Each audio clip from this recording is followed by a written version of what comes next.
Iya ya. Sebelumnya sebelum pengajian ada majelis itu tidak boleh sandar. Bersandar kepada Allah. Masya Allah. Bismillahirrahmanirrahim. Assalamualaikum warahmatullahi wabarakatuh. Innal hamdalillah nahmaduhu wa nasta'inuhu wa nastaghfiruh wa na'udzu billahi min shururi anfusina wa min sayyiati a'malina. May yahdihillahu fala mudilla lahu wa may yudlil fala hadiya lahu. Asyhadu an la ilaha illallah wahdahu la syarika lahu wa asyhadu anna Muhammadan 'abduhu wa rasuluhu la nabiyya ba'dahu. Allahumma shalli wa sallim 'ala nabiyyina Muhammadin wa 'ala alihi wa sahbihi ajma'in. Qala Allah ta'ala fi kitabihil karim wa huwa asdaqul qa'ilin. A'udzu billahi as-sami'il 'alim minasy syaithanir rajim. Wa idh ta'adzana rabbukum la in syakartum la nazidannakum wa la in kafartum inna 'adzabi lasyadid. Ayat sadaqallahul 'azim. Alhamdulillah, puji syukur kita limpah curahkan hanya kehadirat Allah Subhanahu wa taala atas limpahan karunia yang Allah berikan kepada kita sehingga kita masih diberikan kesehatan, kekuatan, waktu dan kesempatan untuk bisa duduk bermuajah di majelis ini dengan harapan mudah-mudahan dalam pertemuan kita terlimpah curah keberkahan, rahmat serta ridho dari Allah Subhanahu wa taala. Salawat kemudian dan salam tentu kita berharap senantiasa tersampaikan kepada uswah hasanah kita semua baginda Nabi besar Muhammad sallallahu alaihi wasallam, yang tentu kita harapkan cinta kita kepada beliau tidak hanya bertepuk sebelah tangan, tapi betul-betul cinta yang diterima dan kita diakui sebagai umat pilihannya yang kelak di yaumul qiyamah nanti memperoleh syafaatnya. Amin ya Allah ya rabbal alamin. Bapak Ibu jemaah rahimahullah, langsung saja mari kita mulai majelis kita pada pagi hari ini. Sama-sama kita membaca basmalah, dua kalimat syahadat dan doa raditu billah. Monggo. Bismillahirrahmanirrahim. Asyhadu an la ilaha illallah wa asyhadu anna Muhammadar Rasulullah. Raditu billahi rabban wa bil islami dinan wa bi Muhammadin nabiyyan wa rasulan. Rabbi zidni ilman warzuqni fahman. Selanjutnya mari bersama-sama kita baca Sayyidul Istighfar. Mari. Bismillahirrahmanirrahim. Allahumma anta rabbi la ilaha illa anta khalaqtani wa ana 'abduka wa ana 'ala 'ahdika wa wa'dika mastata'tu. A'udzu bika min syarri ma sana'tu. Abu'u laka bi ni'matika 'alayya wa abu'u bi dhanbi faghfir li fa innahu la yaghfiru dzunuba illa anta. Baik, melanjutkan kajian fikih kita. Ini berhubung berdekatan ya, beberapa hari lagi kita akan berjumpa dengan bulan suci Ramadan. Mungkin tidak ada salahnya kita akan mengulang kembali sepintas mengulas tentang fikih puasa. Bismillahirrahmanirrahim. Allah Subhanahu wa taala berfirman dalam surat Al-Baqarah ayat 183 penegasan tentang kewajiban berpuasa. Ya ayyuhalladzina amanu kutiba 'alaikumus-syiyam kama kutiba 'alal ladzina min qablikum la'allakum tattaqun. Wahai orang-orang yang beriman, Di sini Allah memanggil, menyebut nama ataupun menyebut status orang beriman komunal, umum, yang imannya tipis, sedang, tinggi, macam-macam. Kok bisa? Orang beriman itu di Al-Quran disebut ada dua. Satu, alladzina amanu. Dua, al-mu'minun. Langsung. Apa bedanya?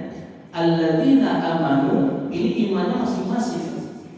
Al-mu'minun, dia sudah langsung statusnya mukmin. Gitu ya. Bedanya itu seperti kalau kita lihat ada orang lagi main bulu tangkis dengan dia pebulu tangkis. Mana yang lebih profesional? Pebulu tangkis. Ada orang lagi, ada dia sedang bernyanyi. Ada penyanyi, mana yang lebih profesional? Penyanyi. Nah sama alladzina amanu, orang-orang yang beriman umum, yang baru latihan, yang baru praktek, yang imannya baru kemarin sore, kayak gitu. Alladzina amanu dengan al-mu'minun beda. Innamal mu'minuna, sesungguhnya orang beriman langsung disebut statusnya. Nah, maka di ayat ini Allah singgung kita ya, siapapun kita yang memiliki keimanan, entah seberapapun ya besar iman kita, siapapun itu, kutiba alaikumusiyam, diwajibkan atas kalian berpuasa, kama kutiba alal ladzina min qablikum, sebagaimana puasa itu telah diwajibkan kepada kaum terdahulu. Jadi bukan hanya kita saja, hanya nanti ketentuan syariatnya yang berbeda. Alladzina min qablikum la'allakum tattaqun. Di akhir ayat ini, di tengah ayat ini dikutip ataupun Allah tegaskan agar kalian bertakwa. Tattaqun di sini menggunakan fi'il mudhari', tidak status inti atau status akhir. Kalau status akhir bunyinya bukan la'allakum tattaqun, tapi la'allakum muttaqun harusnya. Namun ternyata bukan hasil akhir, melainkan proses untuk kita terus meningkatkan kualitas ketakwaan kita kepada Allah. Sekarang kita akan klasifikasikan ini, Bapak Ibu sekalian, pembahasan fikih puasa ini ada pra. Sekarang ini kita lagi pra ya, pra Ramadan, kemudian Ramadannya, kemudian pasca Ramadan. Secara sepintas. Pra Ramadan kita perbanyak 3 hal minimal. Sebelum puasa ini kita harus perbanyak 3 hal. 1, doa. Banyakin doa agar kita bisa diselamatkan oleh Allah dan bisa berjumpa dengan Ramadan. Karena nggak ada jaminan, ya kita masih misteri, nggak tahu besok lusa kita sudah dipanggil oleh Allah. Ini udah rumus rahasia umum dari tahun ke tahun. Ada yang 2 hari sebelum Ramadan dipanggil Allah, betul? Ada yang nanti malamnya tarawih sudah Allah panggil, kita enggak tahu. Makanya dalam hadis riwayat Baihaqi, kemudian riwayat Ahmad, sebagian riwayat Ibnu Majah dikatakan doa yang dianjurkan salah satunya yang kita lihat itu apa? Allahumma barik lana fi Rajab wa Sya'ban wa balighna Ramadan wa balighna Ramadan. Itu doa yang sudah familiar. Ya Allah, berkahilah kami di bulan Rajab kemarin sudah lewat, dan juga berkahi kami di bulan Sya'ban sekarang tinggal beberapa hari lagi. Wa balighna, sampaikan kami dengan bulan Ramadan, minta disampaikan. Atau dalam hadis riwayat Baihaqi itu ada Allahumma sallimni li Ramadan. Ya semuanya 1, 2, 3. Allahumma sallimni li Ramadan wa sallim Ramadan li wa sallim Ramadan li. Doanya minta diselamatkan jiwa raga ini untuk bisa bertemu dengan Ramadan. Nah ini perbanyak doa. Jangan kegeeran seolah-olah Ramadan akan pasti datang, pasti bertemu dengan kita. istighfar dan taubat. Banyakin istighfar dan taubat. Terutama istighfari dosa-dosa kita, kesalahan kita. Ibarat bulan suci, mangkuk piring yang suci, yang bersih mau digunakan sesuatu hal yang najis, kotor, tidak layak. Maka ketika bulan suci Ramadan, bulan suci, kita mau memasukinya, mengambilnya, kita bersihkan dulu jiwa raga kita, rohani jasmani kita. Maka perbanyak istighfar dan taubat. Yang ketiga, latihan. Dianjurkan latihan apa? Ya fisik, pola makan diatur, pola tidur juga diatur. Yang biasanya kita makan 2 jam sekali mungkin, berapa lama? Ya gitulah ya. Ya dikurangi porsinya yang biasanya banyak, dikurangin, nahan lapar, agar nanti ketika pas Ramadan tidak kaget. Itu caranya ya, pra-Ramadan. Kemudian masuk kita di Ramadannya. Nah ini sudah masuk ke fikih. Fikih puasa secara syarat sahnya orang yang puasa. Syarat sah puasa itu ada 5. Yang pertama Islam, jelas ya. Yang pertama statusnya dia muslim. Yang kedua berakal, jadi sudah sempurna akalnya. Orang gila tidak wajib, orang pingsan tidak wajib. Kemudian yang ketiga balik, sudah memenuhi syarat. Jadi kalau anak-anak dia tidak wajib, belum ada kewajiban. Maka buat kita yang sudah akil balik, ini syarat sah diterimanya puasa. Yang ketiga khusus perempuan, tidak dalam kondisi haid ataupun nifas. Ini khusus bagi perempuan. Bagi kita laki-laki tidak ada rukhsah. Kalaupun junub ya segera ya. Junub pun ini hati-hati karena mimpi, tidak sengaja keluarnya. Kalau disengaja itu bisa membatalkan puasa. Dan yang keempat, yang kelima, syarat sah puasa adalah paham atau tahu waktu puasa. Artinya bukan di waktu-waktu yang diharamkan. Kapan? Adakah hari-hari waktu yang diharamkan untuk berpuasa? Ada. Tanggal berapa? 1 Syawal, hari raya Idul Fitri. Itu haram hukumnya berpuasa. Makanya hari raya Idul Fitri itu artinya apa? Hari raya makan-makan. Sudah tahu ya?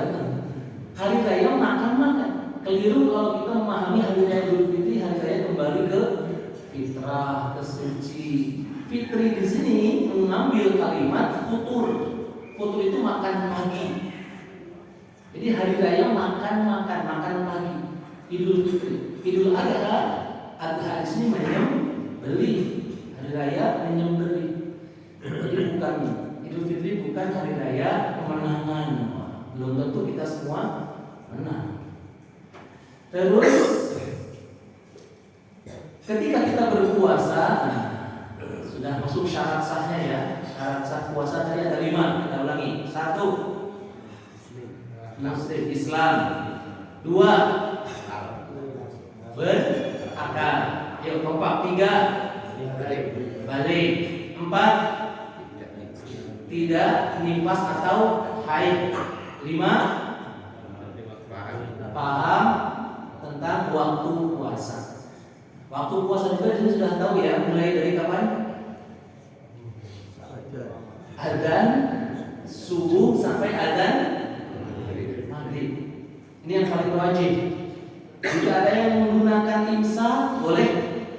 Yang masih menggunakan imsak, jadi pas imsaknya 10 menit sebelum adzan udah berhenti, boleh, silakan ya. Tapi ada sebuah riwayat Nabi ketika pas Ramadan itu ada sahabat yang dia habis iktikaf gitu ya di pojokan, kesiangan bangun kesiangan, terlambat belum sahur. tidak lama Bilal bin Rabah bangkit dan hendak mengumandangkan azan. Uniknya ketika itu yang Nabi tegur justru malah Bilal bin Rabah. Bila aina anta ya Bilal? Mau kemana kamu wahai Bilal? Mau azan? Sudah waktunya masuk. Sebentar, intadzir. Ada yang belum sahur. Maka dipersilakan sahabat tersebut untuk sahur. Sahurnya beliau kan hanya 3 butir kurma.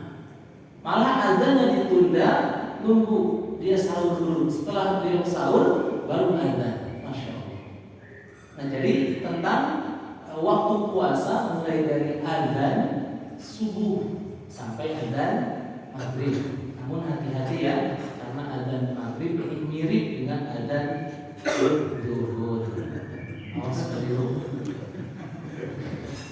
Kembali, jadi puasa ada etikanya. Amalan-amalan sudah pada paham lah ya. Yang sunnah-sunnah levelnya naik tingkat, naik derajat, pahala berkali lipat sudah paham. Nah, adab dengan sunnah berpuasa salah satunya adalah mengakhiri sahur. Nah, ini mengakhirkan sahur. Jadi sahurnya itu mepet. Makanya ya pas imsak, pas sahur. Cukup nggak makan 10 menit? Cukup ya? Kemudian mensegerakan berbuka. Nah, etika adab berbuka sudah tahu, waktu pas azan berkumandang atau sirine dan mulai bunyi gitu ya, waktu tanda berbuka sudah dimulai, segera batalkan. Pahalanya lebih banyak dibandingkan menunda-nunda.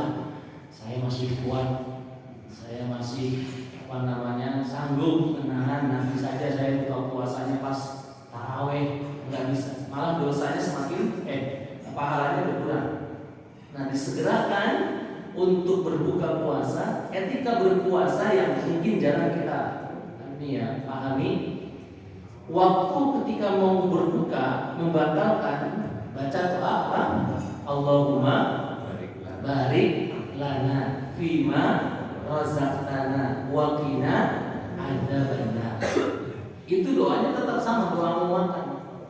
Setelah kita batalkan 3 tegukan air putih lah, atau kayak sunahnya yang manis-manis, kurma mungkin, sirup mungkin, apalagi kolak ya.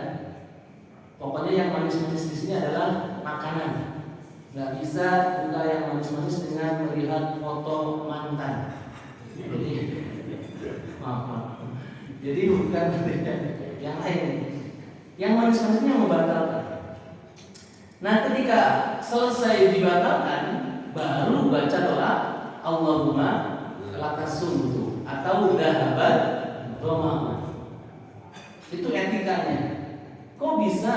Karena dari teksnya saja sudah kelihatan bahwa Allahumma lakasumtu, ya Allah, atasmu, karenamu aku telah berpuasa. Sumtu di sini fi'il madhi, telah lampau, sudah lewat. Sama, dahabat dhama'u, telah pergi rasa dahaga. Jadi sudah hilang dahagaku, maka sudah dibatalkan dulu. Seperti itu etikanya. Dan ketika kita berdoa Allahumma lakasumtu atau dahabat dhama'u tadi, disitulah waktu, salah satu waktu mustajabah qabul doa bagi orang berpuasa. Maka manfaatkan ketika itu kita berbanyak doa. Ya, doa-doa yang singkat gitu ya, doa yang khusus kita benar-benar keinginan kuat, terutama perihal orientasinya akhirat. Minta dijauhkan dari azab kubur, dijauhkan dari siksa neraka, dilindungi dari fitnah akhir zaman, fitnah dajjal. Ini yang paling penting. Jangan fokusnya malah duniawi, minta ditambah rezeki, ditambah jodoh, pokoknya dunia ada mikirnya. Kalau bisa jangan ya, yang sifatnya dunia. Dunia itu ada rumusnya sendiri. Nah, hal-hal yang membatalkan puasa, hati-hati ya. Segala sesuatu benda zat padat, cair dan uap atau gas yang melewati tenggorokan. Jadi melewati tenggorokan. Zat padat. Jadi zat padat ini apa? Ya apapun ya, mau makanan, mau kayu dimainin gitu ya, ketelan, batal. Zat uap, gas, asap termasuk ini ya, rokok. Ya, buat para perokok mohon maaf. Ya. Terus apa lagi? Bertemunya dua farji, ini juga batal. Kemudian masuknya benda cair segala sesuatu yang ke lubang telinga, kemudian hidung, mulut, kubul dan dubur, 5 lubang. Terus pakai tetes mata, boleh tidak? Halo, kita sakit mata nih, pakai tetes mata, obat tetes mata, batal tidak? Tidak. Ya, pakai inhaler. Apa itu? Inhaler ya namanya ya, buat hidung. Batal tidak? Tidak. Itu ya. Nah, dia lewatnya kerongkongan. Apalagi kira-kira yang membatalkan puasa? Ada lagi? Pingsan, ya. Hilang akal tadi, pingsan, gila, murtad, hilang akal. Apa tadi Pak? Suntik. Oh, disuntik, diinfus, ya. Ini 2 pendapat ulama.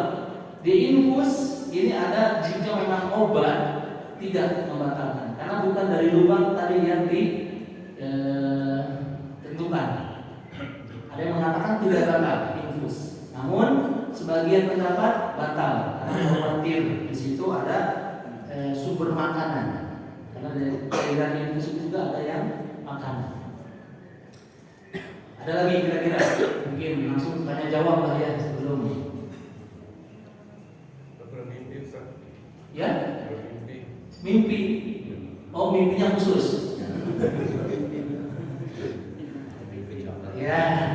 Kalau mimpi, pendapat mayoritas ulama dikatakan kalau tidak sengaja ini ya, itu tidak batal.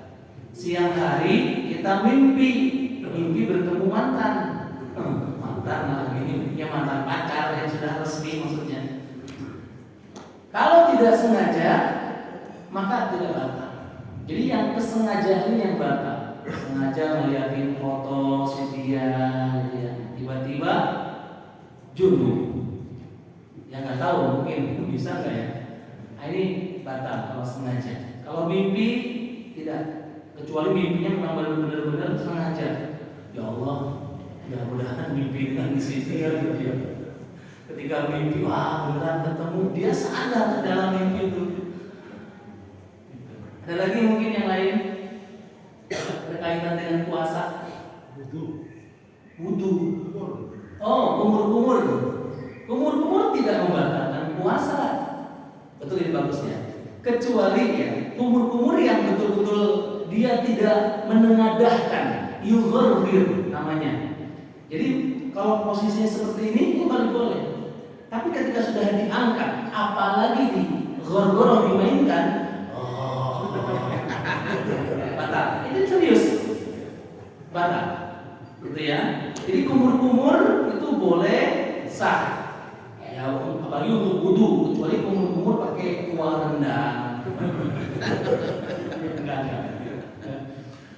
Nyicipin makanan buat ibu-ibu boleh. Ya, nyicipin tapi tidak sampai lewat tenggorokan loh ya. Hanya sedikit kan waktu pas masak buat berbuka menu gitu kita nyicipin ibu-ibu nih. Buang, kurang apa Bu? Kurang banyak. Enggak. Jadi intinya tidak sampai lewat tenggorokan. Jadi nyicipin makanan boleh. Sama apa tadi ya? Lupa makan, lupa karena lupa, betul-betul murni lupa. Bangun lapar, bener-bener gitu ya, langsung makan. Baru 2 sendok diingetin, astagfirullah, kamu gak puasa? Ya Allah, sudah tertelan. Maka itu dikatakan rezeki. Malah kalau lupanya sampai habis, udah habis baru ingat, astagfirullah, ini Ramadan ya. Itu tetap lanjutkan. Itulah rukhsahnya puasa Ramadan. Dikatakan sebagian pendapat kalau puasa sunnah malah justru batal. Lupa itu batal.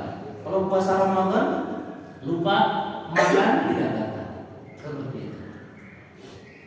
Gibah, fitnah, namimah, gitu ya, perbuatan yang sia-sia tidak membatalkan puasa, hanya bisa menggugurkan dan mengurangi pahala. Maka jauhkan ya ketika berpuasa. Apalagi kira-kira ada gosok gigi. Oh iya. Gosok gigi tidak batal. Ketika dikarenakan di sini oleh Imam Syafi'i, siwak atau sikat gigi tidak membatalkan puasa selama tidak menggunakan pasta gigi. Menggunakan pasta gigi itu makruh hukumnya, tidak sampai batal. Yang penting tidak tertelan. Nah, jadi menggunakan siwak yang dari akar itu ya. Nah, itu tidak membatalkan. Sikat gigi pun sama, hanya nyikat saja, tidak menggunakan pasta gigi karena mengandung rasa di situ. Khawatir ada yang tertelan, gitu ya, tidak membatalkan puasa. Kemudian apa lagi kira-kira? Mencium istri. Oh iya. Mencium istri batal tidak puasa? Tidak. Boleh. Istri orang. Iya. Baru ngomong yang penting istrinya istri sendiri, bukan istri tetangga. Mencium istri boleh. Nabi pun mempraktekkan hal demikian di bulan Ramadan selama tidak muncul gitu ya hasrat. Hati-hati karena yang paling berbahaya ketika berpuasa di siang hari itu adalah berhubungan badan. Walaupun dia sah suami istri, walaupun sudah legal secara agama maupun negara, ternyata dikatakan jika ada suami istri yang melakukan jima di siang hari bulan Ramadan, maka dia akan terkena kafarat. Apa kafaratnya? Wajib berpuasa di lain waktu, di lain hari 2 bulan berturut-turut. Dan ini gak bisa dijeda. Misalkan 58 hari dia sudah berpuasa batal, maka wajib mengulangi dari awal lagi. Ya, itu ya, hati-hati. Dan ini yang menunaikan suami, istri tidak. Walaupun yang ngajak duluan istri. Loh ya iya, yang manas-manasin istri, terus solek, menor. Gaya bicaranya mendesak Bapak langsung terpikat, wah nggak kuat, hati-hati. Itu yang menunaikan puasanya suami. Kenapa suami? Karena istri tidak bisa. Dia memiliki waktu momen di mana setiap bulan pasti ada siklus bulanan menstruasi. Ya, nggak bisa dia berpuasa 2 bulan berturut-turut. Makanya suamilah sebagai bukti tanggung jawab itu di dunia seperti itu, apalagi di akhirat. Suami itu tanggung jawab terhadap istrinya. Itu ya. Terus apalagi kira-kira? Ada yang kurang belum? Halo. Ya, boleh. Terjadi perbedaan hari raya. Oh ya. Dikatakan baik, itu kembali kepada apa ya istilahnya furu'iyah, khilafiyah, ya, keyakinan bahwa tanggal 1 Syawal, 10 Zulhijjah itu kembali mereka dalam menentukan, karena memang ya kita sebut saja only in Indonesia, hanya di Indonesia ya terjadi teknis karena hisab dengan ru'yatul hilal sampai kiamat mau disatukan nggak akan bisa karena berbeda cara teknisnya. Kalau hisab itu lebih modern, dia dari jarak jauh 100 tahun yang akan datang saja sudah bisa ditentukan perhitungan, itu hisab. Tapi kalau ru'yat dia harus benar-benar mata telanjang melihat menyaksikan, jadi nunggu momennya. Jadi nggak bisa digabungkan ini dua teknis ini dengan satu lagi yang menggunakan perhitungan pasang surut air laut. Itu udah beda teknis, beda cara.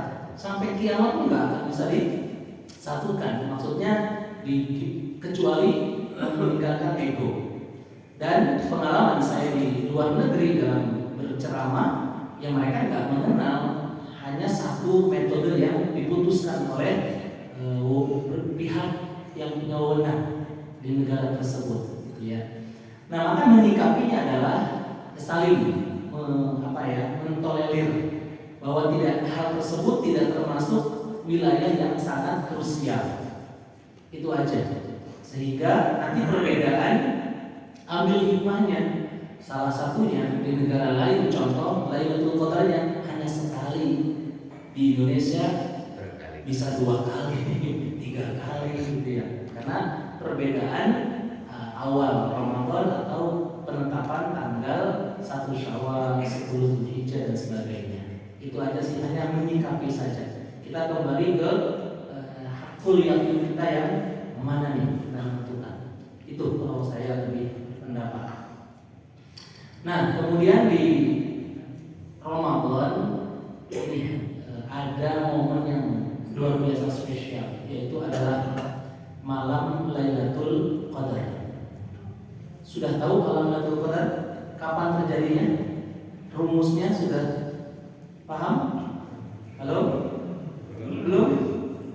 Rumus Lailatul Qadar itu bisa dilihat dari awal Ramadannya. Nanti kita ikut awal Ramadan yang mana. Maka kalau awal Ramadannya sudah ketahuan, Lailatul Qadar sudah bisa ditentukan.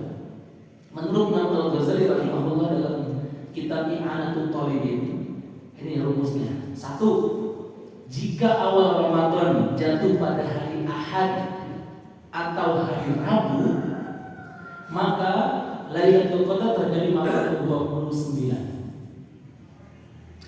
2. Jika awal Ramadan jatuh pada hari Senin, maka Lailatul Qadar terjadi pada malam ke-21. Jika awal Ramadan jatuh pada hari Selasa atau Jumat, maka Lailatul Qadar terjadi pada malam ke-27. Jika awal Ramadan terjadi pada hari Kamis, maka Lailatul Qadar terjadi pada malam ke-25. Dan jika awal Ramadannya jatuh pada hari Sabtu, maka Lailatul Qadar terjadi pada malam ke-23. Itu rumusnya. Dan ini sudah diakui oleh berbagai pendapat ulama. Perhitungannya tepat, akurat. Silahkan nanti dibuktikan, dilihat hari apa awal Ramadannya, kemudian Lailatul Qadar akan terjadi di malam tersebut. Ciri-ciri Lailatul Qadar itu malam yang tenang, tidak turun hujan, tidak ada angin berhembus kencang, kemudian tidak ada suara binatang, ya terutama gonggongan anjing, jangkrik, burung gitu ya, tidak ada. Salamun hiya hatta matla'il fajr. Jadi ketenangan malam tersebut sampai fajar. Biasanya ciri-cirinya ini biasanya ya, sorenya sebelum malam itu hujan biasanya. Kalau enggak, pada subuhnya turun hujan atau gerimis. Biasanya yang sering terjadi. Jadi sorenya itu hujan dulu, ya entah lebat, entah gerimis, hujan. Nanti malamnya tuh tenang. Masya Allah. Ini sering yang sering kita temukan. Kemudian pasca Ramadan, dikit lagi. Pasca Ramadan, nah setelah Ramadan sudah lewat, itu ada kita menyambut Hari Raya Idul Fitri. Hati-hati pada Hari Raya Idul Fitri ini banyak terjadi perbuatan maksiat. Kita sebutkan saja. Di hari raya Idul Fitri, maksiat yang paling mendominasi satu, mubadzir. Kita harus akui mubadzir. Kita masak, wah banyak gitu ya, menyuguhkan ke tamu, iya. Tamu-tamu kita itu ngambil makan ininya sesuai keinginan nafsunya, tapi kadang-kadang tidak habis. Itu mubadzir. Atau kita pun demikian. Yang kedua, riya, pamer. Apalagi pamer karena baju. Mohon maaf. Padahal instruksi Nabi di hari raya itu adalah gunakanlah pakaian terbaik, bukan terbaru, terbaik. Terbaik belum tentu terbaru. Bahkan baru pun belum tentu baik. Jadi yang terbaik yang mana nih? Gitu ya. Bahkan kalau bisa dirubah tradisi ini. Jangan sampai mindset anak kita setiap lebaran harus pakai baju baru. Kalau bisa ya dirubah. Dan yang ketiga, nah ini hati-hati maksiatnya apa? Bersentuhan laki-laki dengan perempuan yang bukan muhrim, mahram, ya. Jadi ketika bersentuhan tangan, apalagi sampai cipika-cipiki, nah ini, aduh. Walaupun ya dia intinya tidak ada ikatan mahram, kalau bisa dihindarkan, ya jauhkan. Ini uraian kita dalam fikih puasa, insya Allah sudah kita tahu ya, selain yang disebutkan di sini terkait amalia, tidur pun, masya Allah, tidur pun menjadi ibadah. Di Yaman, Hadramaut, Tarim itu kebiasaannya kalau bulan Ramadan siang harinya sepi, ya siang hari itu banyak yang istirahat, tapi malam harinya masya Allah hidup dari yang berzikir, bermuamalah, bersedekah, masya Allah. Malam harinya malah dihidupkan di bulan Ramadan. Masih ada pertanyaan mungkin? Pak Ustaz. Boleh. Terkait penetapan 1 Syawal tadi yang Ustaz sampaikan tadi, caranya ya. Pertanyaan saya, dalam suatu wilayah dan negara itu berdasarkan Quran dan hadis, yang berhak menentukan itu sebenarnya siapa? Apakah pemerintah atau ormas gitu? Baik.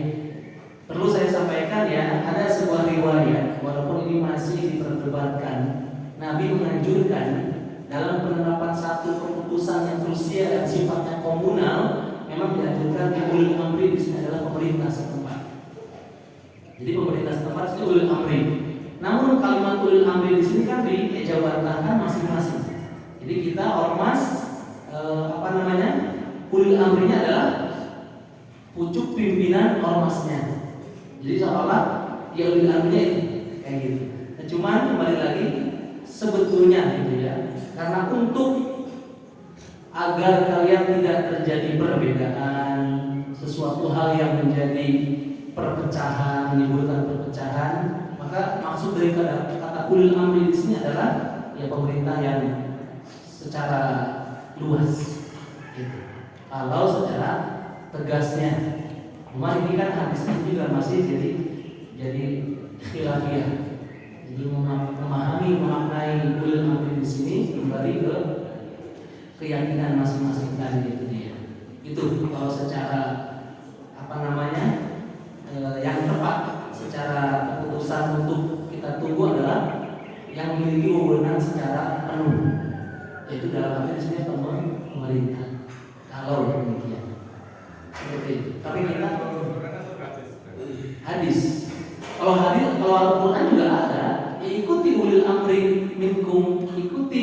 Nah, cuma kalimat ulil amri di sini, yaitu tadi memahaminya berbeda-beda, kayak gitu. Jadi tidak mutlak.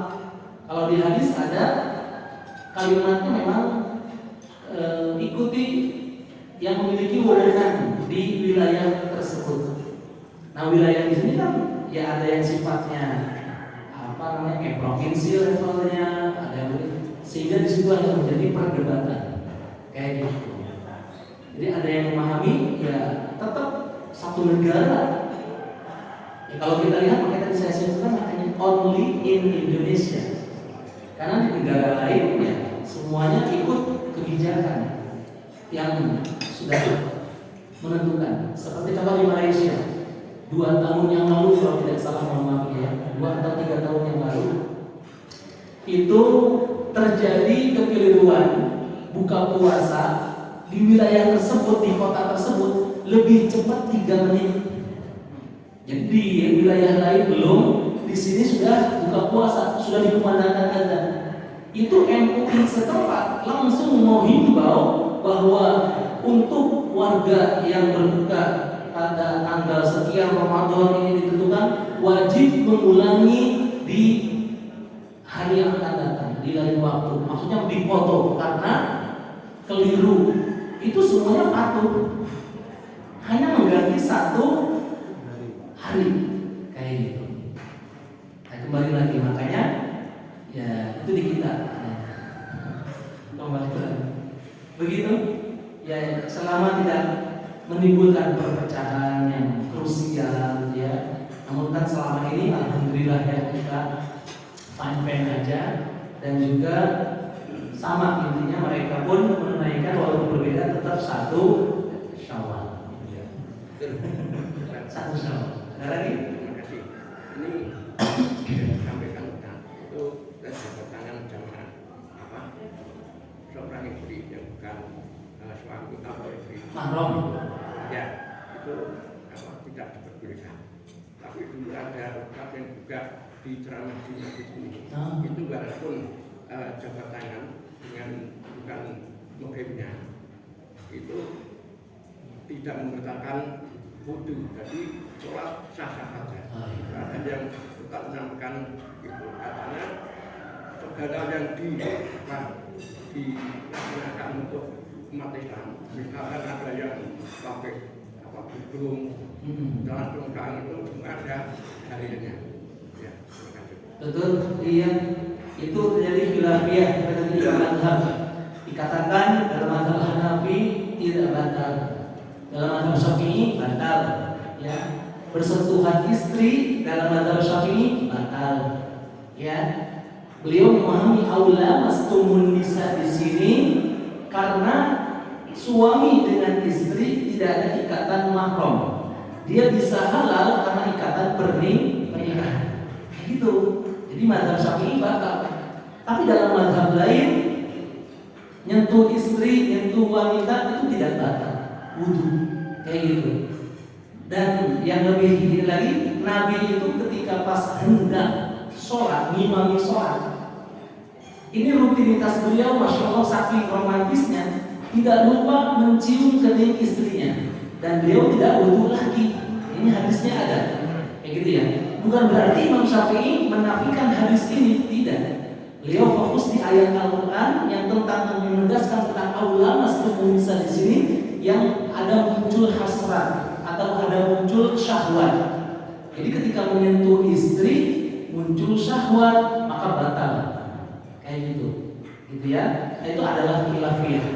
Sama dengan celana cingkrang, jenggot dipelihara, apalagi itu semuanya ada dalilnya, ya. Sunnah. Siapa yang mengikuti sunnah Nabi beruntung dia. Yang meninggalkan, ya kalau bahasa kita ada yang mengatakan rugi atau ya tidak berdosa. Tidak dosa, ya. Cuma rugi, eman gitu. Nah, ya. Jadi kalau misalkan kita yakinnya yang mana? Mohon maaf ya. Kalau bersentuhan dengan bukan istri, karena kan gak halal, ya jelas ada larangannya di hadis lain. Jangan menyentuh. Bahkan dikatakan lebih baik ditusuk dengan besi panas kepala ini dibandingkan daripada harus menyentuh yang bukan mahram. Kayak gitu. Itu hadisnya ada. Tapi kalau istri sendiri, saya dulu batal. Dulu saya batal. Nyentuh istri batal. Tapi setelah belajar lagi, ternyata enggak batal. Saya ikut yang tidak batal. Karena saya lihat ya dalilnya pun demikian bahwa Nabi saking romantisnya mengecup istrinya ketika mau hendak mengimami sholat. Seperti itu. Baik, ini uraian kita pada pagi hari ini, mudah-mudahan bermanfaat. Mari kita akhiri majlis ini dengan membaca kafaratul hamdalah dan doa kafaratul majlis. Alhamdulillahirabbil alamin. Subhanakallahumma wa bihamdika asyhadu an la ilaha illa anta astaghfiruka wa atubu ilaik. Terima kasih. Akhirul kalam. Assalamualaikum warahmatullahi wabarakatuh. Kita baca doa bersama-sama mau makan. Bismillahirrahmanirrahim. Allahumma